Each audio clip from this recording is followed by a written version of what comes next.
अस्सलाम वालेकुम। कैसी है यूट्यूब फैमिली। उम्मीद है आप सब ठीक होंगे। अल्लाह ताला आपको अपने हिफ्ज़ व ईमान में रखे, आमीन। जी, आज का व्लॉग है बहुत मज़ेदार व्लॉग, पार्टी व्लॉग। जी, आज हमारे घर में है छोटा सा फंक्शन में है बर्थडे पार्टी। आज मेरे सबसे छोटे बेटे की थी बर्थडे और उसने कहा था कि मामा छोटी सी बर्थडे पार्टी रखें जिसमें मैंने अपने कज़न्स को और फ्रेंड्स को बुलाना है। तो बस फिर मैंने एक दिन पहले जो काम किए थे वो भी आपके साथ शेयर करूँगी और जो बर्थडे पार्टी वाला दिन काम किए वो भी सारे इंशाल्लाह आपके साथ शेयर करूँगी। कमरे को मैंने एक दिन पहले ही डेकोरेट करके साफ़ सुथरा करके तो क्लोज़ कर दिया था कि कल इसी में गेस्ट बैठ जाएंगे। टेबल आगे लगा दी थी मैंने, बेड के साथ इसको अटैच कर दिया था। इस कमरे को इसीलिए किया गया था कि एसी की वजह से सब ने एसी वाले रूम में ही बैठना है, गर्मी बहुत ज़्यादा थी। हाँ जी, उसने फरमाइश की थी कि केक भी घर में ही बनाना है चॉकलेट फ्लेवर में। उसने ख़ुद से डिमांड की थी कि इस तरह का केक बनाएं, पास खड़े होके, तो बस वैसा ही उसने मेरे से केक बनवाया। ये चॉकलेट केक स्पेशली उसकी फरमाइश पे ही बन रहा है, बर्थडे बॉय की। बिल्कुल मैं इसके कोको पाउडर के साथ मैंने सिंपल स्पंज तैयार किया। स्पंज तैयार करवा के वो मैंने विप्ड क्रीम ली, उसको अच्छी तरह से विप्ड करके अंदर चॉकलेट डाल दी और बस ये देखिए उसी के साथ मैंने 2 लेयरें बना दी और ऊपर छोटे छोटे से फ्लावर बना दिए थे। इसके साथ लुक भी बड़ी अच्छी हो गई थी और यकीन माने के टेस्ट में भी ये केक बहुत ही मज़े का बना था। स्प्रिंगल मेरे पास अवेलेबल थे 2 तरह के। एक तो मैंने लेके ना ये जो फ्लावर बनाए थे इसके ऊपर डाल दिया था और ये देखिए मैंने चॉकलेट में 2 से 3 टेबलस्पून सिर्फ मिल्क डाले और उसको मेल्ट करके इसके ऊपर लगा दी थी और एक किस्म के उसके ऊपर डाल दिए थे। ये मैंने सारे काम एक दिन पहले ही किए थे। रात को सोने से पहले मैंने बर्तन भी निकाल के सारे डाइनिंग टेबल पे ऑर्गेनाइज़ कर दिए थे ताकि सुबह फिर किसी भी किस्म की प्रॉब्लम ना हो, इजीली जल्दी काम हो जाए, क्योंकि गर्मियाँ हैं और फिर गर्मियों में आपको पता है कि इतने ज़्यादा काम एक ही दिन में करना बहुत मुश्किल लगते हैं। 6 से 7 डिशें बनानी थी मैंने, तो इसीलिए मैंने आधे काम एक दिन पहले कर लिए थे और आधे काम मैंने दूसरे दिन कर लिए थे। बोंग ये मैंने निहारी बनाई थी अपनी फैमिली के लिए, क्योंकि जो मेरी नंद आ रही थी ना मॉर्निंग में, तो उनको मैंने फिर नाश्ते पे यहीं पे इनवाइट किया हुआ था। मैंने कहा था कि आपने नाश्ता ना इधर ही आके करना है।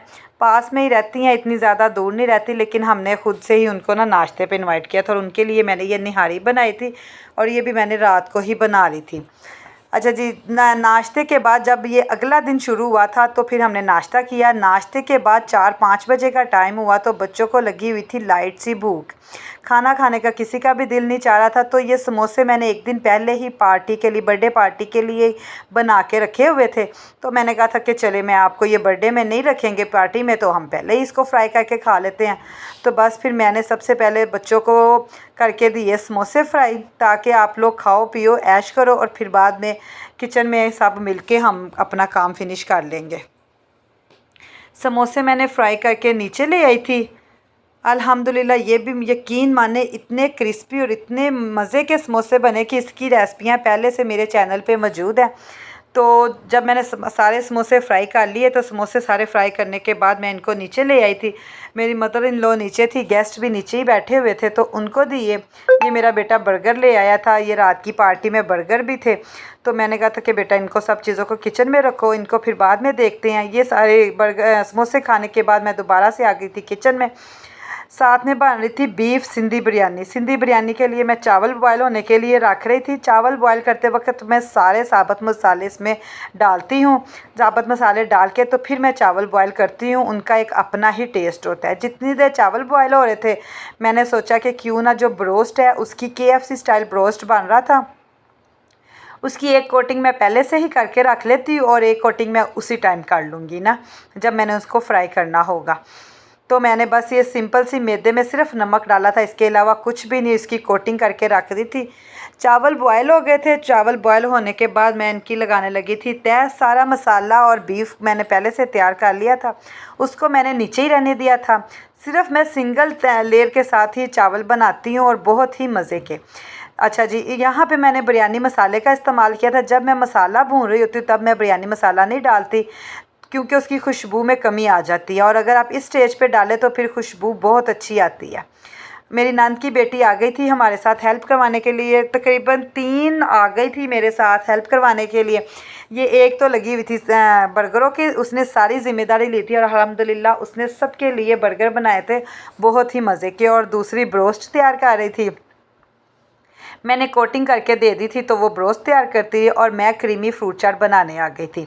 उसके लिए मैंने मायूनीज़ ली और पिसी हुई चीनी उसमें मैंने डाल के इनको अच्छी तरह से किया मिक्स करने के बाद ये मैंने रात को जो क्रीम विप्ड की थी ना केक बनाने के लिए, वो ही मैंने एक कोली भर के रख रही थी फ्रूट चाट के लिए। और इसको मैंने अच्छी तरह से किया मिक्स, थोड़ी सी नमक और ब्लैक पेपर डाली और यकीन माने कि इतनी मज़े की क्रीमी चाट बनी थी ना, इतनी कलरफुल और मीठी मीठी। इसमें मैं बहुत ज़्यादा नमक और ब्लैक पेपर का इस्तेमाल नहीं करती। मैकरोनी भी डाली थी, स्पैगेटीज़ भी डाले थे और सारे फ्रूट्स भी डाले थे मैंने इसमें। क्रीमी चाट बनाने के बाद जब मैंने इनको बोलों में डाल लिया था तो इसमें सबसे ज़्यादा और मज़े का टेस्ट मुझे लगता है किशमिश का अच्छा। तो इसलिए मैं जब क्रीमी चाट बनाती हूँ ना तो किशमिश का इस्तेमाल ज़रूर करती हूँ, कटे हुए बादाम भी डालती हूँ। और जब मैंने क्रीम चाट मिक्स की थी तो उसके अंदर मैंने पाइनएप्पल नहीं ऐड किए थे, पाइनएप्पल मैं ऊपर से डाल दे रही हूँ अच्छी तरह से। एक तो लुक वाइज भी अच्छी हो जाती है और दूसरा फिर बच्चे जब पाइनएप्पल को ऊपर डला हुआ देखते हैं ना तो ख़ुद ब खुद ही उनके मुँह में पानी आ जाता है और नहीं भी क्रीम चाट खानी होती ना तो वो लोग खा लेते हैं। इस कदर क्रीम चाट को ना पाइनएप्पल की वजह से वो लोग पसंद करते हैं बच्चे। तकरीबन मेरे सारे ही बच्चे जो थे उन्होंने बड़े शौक़ से इस पार्टी को एंजॉय किया था। दही भल्ले भी मैंने इसके साथ साथ ही तैयार कर लिए थे। ये सारी चीज़ें जब हमारी कंप्लीट तैयार हो गई थी, जितनी भी थी तकरीबन 6 से 7 डिशेस हमारी थी जो कि हमने तैयार करनी थी, तो फिर हमने ये सारी चीज़ें लेके अपने कमरे में डेकोरेट की थी। ये देखिए कमरे में पहुंच चुकी थी और बर्थडे बॉय भी कमरे में आ चुका था। मेरे हस्बैंड थोड़ा सा लेट हो गए थे, बस उनके इंतज़ार में थोड़ी देर टाइम हमें मतलब कि वेट करना पड़ा था उनका। ये ले जी माशाल्लाह माशाल्लाह मेरे बेटे की हो गई बर्थडे। पूरा 1 साल इस दिन का ये इंतज़ार करता है कि कब ये दिन आएगा और मेरी फिर दोबारा से बर्थडे होगी जब एक बर्थडे हो जाती है। सब ने अल्हम्दुलिल्लाह इस बर्थडे को बहुत ज़्यादा इंजॉय किया, काफ़ी ज़्यादा गिफ्ट्स भी इकट्ठे हुए। इंशाल्लाह मैं गिफ्ट्स की ओपनिंग भी आपके सामने ही करूँगी, मिल के करेंगे। काफ़ियों ने पैसे भी दे दिए थे और कुछ ने गिफ्ट्स दिए। बहुत मज़ा आया। उम्मीद है आपको मेरा आज का ये व्लॉग पसंद आया होगा। अगर तो आपको मेरा ये व्लॉग पसंद आया तो इसको ज़्यादा से ज़्यादा लाइक कीजिएगा, शेयर कीजिएगा, कमेंट्स बॉक्स में अपनी राय का इजहार ज़रूर कीजिएगा। अल्लाह हाफिज़।